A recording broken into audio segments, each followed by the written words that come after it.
Why, hello, folks. It is time to revisit Gyre, I think. I think Gyre has to be revisited.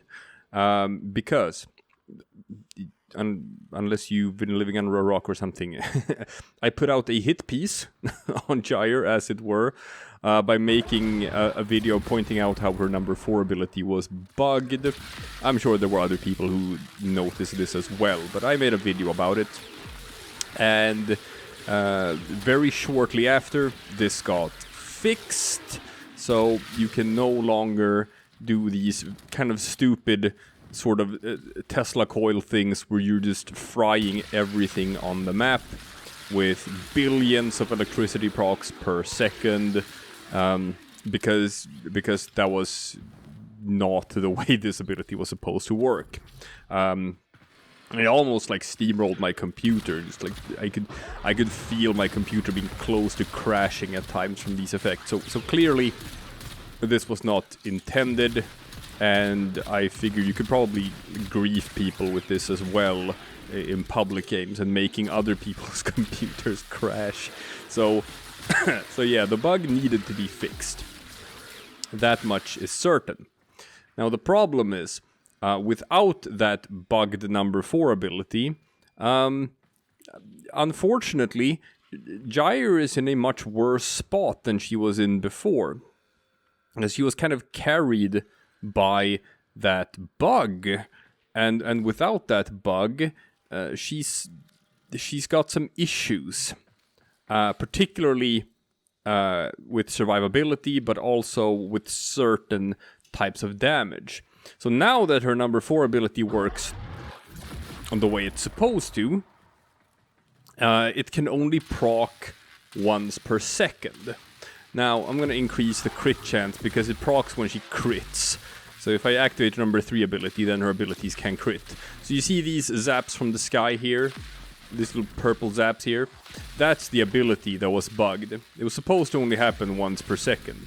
But unfortunately, it happened a billion times per second instead, because you could remove the cooldown from it.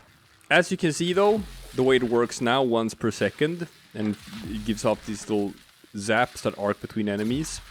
The damage is nothing to write home about, and but it also has like a little bit of a stun effect. It just feels very lackluster right now as an alt, as a number 4 ability. To just, you break resource containers, which is great. But besides that, it stun locks enemies a little bit.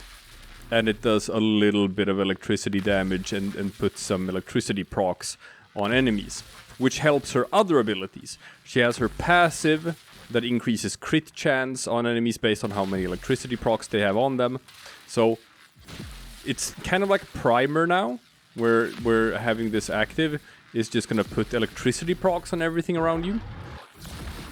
And if you have a lot of electricity procs on enemies, you can use her other abilities to put even more electricity procs on them. And now like, ooh, 17, 20 electricity procs, 25 electricity procs, stuff like that. So now you can crit them pretty hard with your weapons, which is nice.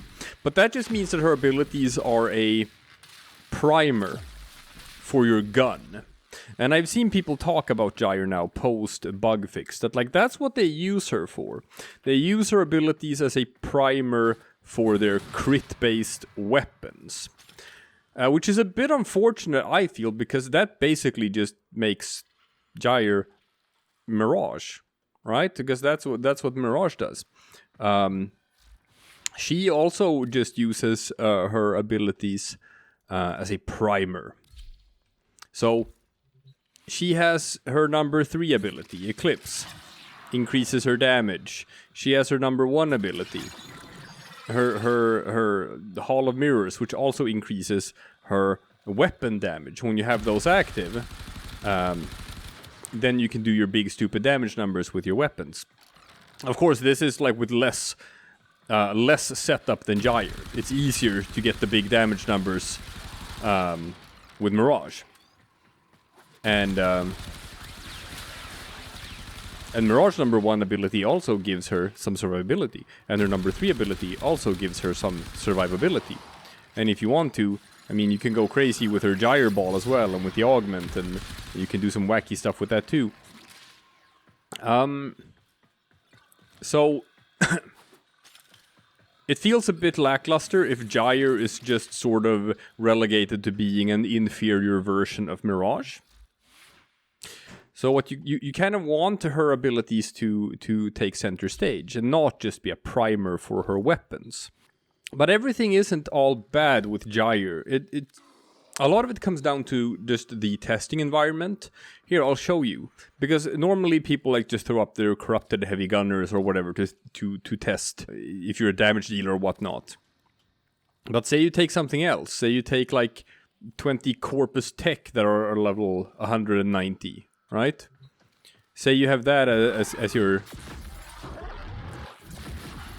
to see what happens. And then you chuck out her number 2 and her number 1. Everything is dead. Yeah, only threw out like one of her number 1s. No primers, no nothing. I just activate her abilities and everything melts. That's pretty cool. You can do the same thing with Infested. Let's pick 20 Ancient Healers. Let's use that instead. And chuck out her number 2. Throw on number 1. Everything is dead. So clearly she can do these massive damage numbers on her abilities, which people might not know about. Now, the problem here is that people are only testing with corrupted heavy gunners, because that's like the norm. That's how you normally test stuff, because they're tough. So you want your abilities to be able to kill tough enemies. But it's also the case that like different elemental damage types are better or worse against different things. And the problem here is that specifically electricity procs aren't that good against armor. That's the big problem. So she is not melting stuff against armor the same way that she is against shields or just health or whatever. She can still do it. She can still kill these guys too, just not as efficiently. And that's why you have to use her abilities just as a primer, and then you use some sort of crit weapon to actually get the kill. So that's like her first identifiable weakness. She struggles with armor. She doesn't have any good way of dealing with armor, and I don't think it's super viable to be forced to run with like the Unaru focus school, so that you can pop into operator and just cast your number 2 ability to like armor strip enemies. I mean, you can do that, obviously, and remove all of their armor. And then, if you chuck out your stuff, you know, then they're gonna die just like everything else. But then you create a situation where, like, oh, you have to use Unaru. You just have to use Unaru, or you won't be able to get Gyre to function. And also force you to switch in and out of operator and, like, constantly armor strip everything around you, which feels clunky. Her second weakness, and it's the obvious literal weakness, is that she's very squishy. She struggles to survive. She has nothing really in her kit to help with survivability. If you look at her base stats, she has, here we go. Very, let's just remove everything here. Yeah. Okay.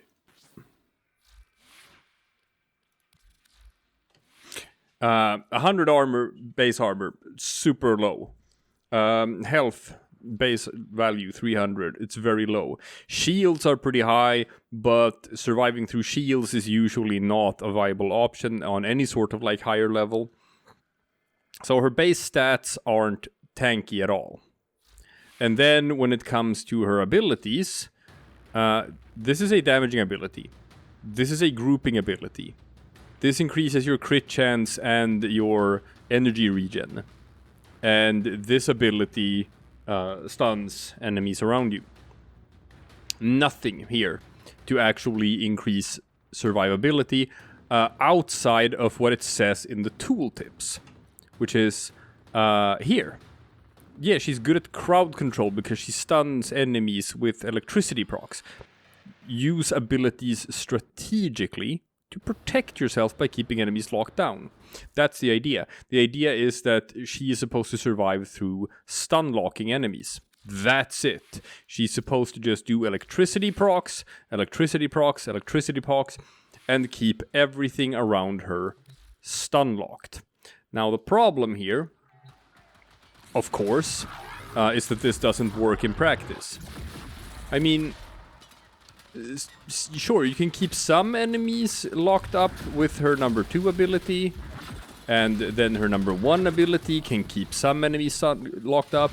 But as you can, it's very difficult to create a scenario where you are keeping every enemy on the map stun locked at the same time.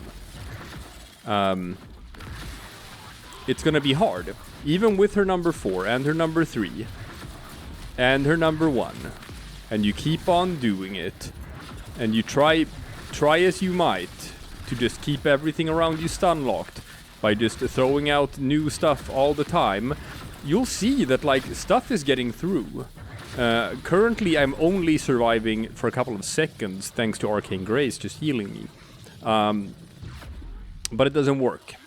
It doesn't work. You cannot keep everything around you stun locked with electricity procs. That is not a viable strategy. It can supplement a survivability strategy, but it cannot be your sole method of surviving. It's a cool idea, doesn't work in practice.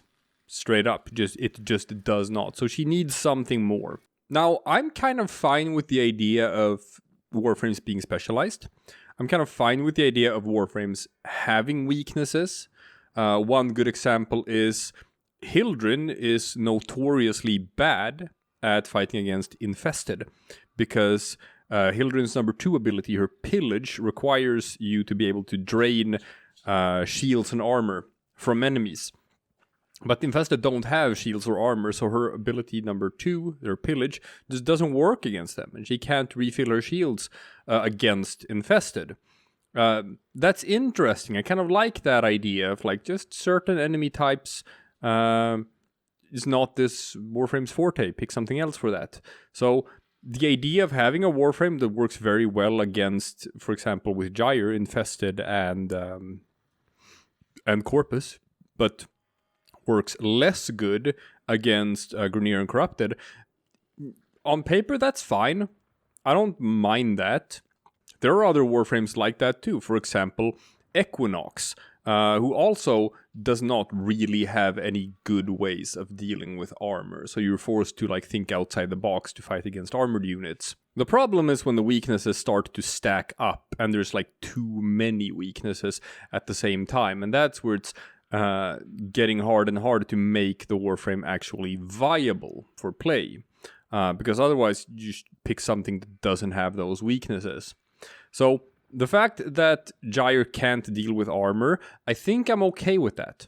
I think I'm okay with the fact that she struggles with armor, because there are methods around it. You can use slash procs. You can use your operator, etc. to get around it. It's fine. It's not the end of the world. So my big issue with Gyre is actually going to be the survivability. And there are a couple of different ways you can sort of like make that work better. Now, one thing that I've seen people comment on with the rotor as well is that when the bug was active, when this ability was bugged, even though it was kind of stupid the way it looked, and they liked the idea of the Tesla coil Warframe, that she was constantly just frying enemies with electricity raining down from the skies, and that people sort of miss it when it doesn't do that anymore. It was fun. A solution to this is honestly just to reduce the cooldown of it. Because I think 1 proc per second, it feels weak. It feels almost pointless. It doesn't feel like it does much of anything right now. I've seen suggestions shaving the cooldown down to like 0.25 seconds. I'd go even further. I'd say 0.1. Increase it tenfold. Instead of 1 zap per second, have it be 10 zaps per second. That would also help a lot with actually being able to stun lock an area the way that she's supposed to, because then her number 4 ability could sort of do that naturally and be effective at that. Currently it's not effective enough. You can stun lock some enemies all the time. And you can stun lock all enemies some of the time. But you can't stun lock all the enemies all the time. So simply having this proc like 10 times as often would go a long way in actually letting her survive the way that she's meant to survive, and you'd have an ability that's a lot more fun to use as well. It will feel good to just always keep that ability active. That is number 1. Another suggestion I have, if this is the route we're going for, and if this is design-wise how they want her to play, then we have to figure out ways of getting that to work. One method could be to give her some sort of evasiveness, like a dodge thing, the same way that, for example, Zaku has. You could tie her evade to the number of electricity procs on enemies around you, and give her a dodge chance based on that. As another method of just let her electricity procs do the work. Give her a method of survivability that is directly tied to putting electricity procs on enemies around you, if that is design-wise what they want her to do. That would give her another layer of survivability that feels thematically appropriate to what they're going for with her. You could tie that either to her number 4 ability, or you can tie that to her number 3 ability, and then you can just leave the number 1 and the 2 alone. And I think you can leave the number 1 and the number 2 abilities alone, because her number 2 ability is the Helminth ability, so it's always iffy to change that, because that changes how it's going to work for everyone else as well. So you can't really touch the number 2 ability. And her number 1 ability, as far as being a damage dealer, against anything that doesn't have armor, it rips. It rips and shreds. And if you have methods of armor stripping, which, you know, everyone does with Unaru, for example, then it rips and shreds against that as well. I don't think it needs to do more damage than it does, and I think that can be a bit dangerous as well. So those would be my immediate suggestions for how to make Gyre more viable and more fun to play. It's really just 2 little things that you could add that should go a long way. Number 1, decrease the cooldown of the electricity procs on her 4, make them happen a whole lot more often. I'm gonna say if you can do them like 10 times per second, that's probably gonna feel really fun. It's gonna feel really good. They don't do a whole lot of damage. It's more about being able to stun lock an entire area around you. And also, I would give her evasive. I would give her a dodge chance based on electricity procs on enemies around her. It's a number you can tweak back and forth until you find something that sort of feels good. And then you'd have a kit that actually accomplishes what you want it to accomplish in the way that you want to accomplish it as well. So that can probably be done. I think Gyre needs some buffs. She needs to be buffed a little bit to bring her up so that she feels good to use again. Especially if you want people to go through the Zaraman content and you want people to farm for her and do all the bounties, then they gotta feel like they have a reason to. And currently she's a bit weak, unfortunately. So, how do you feel, people? What would you add or remove or change, etc. with Gyre's kit to sort of make her feel as good to use as the more popular Warframes out there? These are my suggestions. I'm sure you can come up with some cool stuff as well that would also do the trick. And who knows, maybe someone from Digital Extremes is eventually going to pop by and read this comment section. Crazier things have happened, people. Crazier things have happened. Yeah, that's my thoughts. That's my thoughts on Gyre. And I will see you guys again tomorrow for something completely different.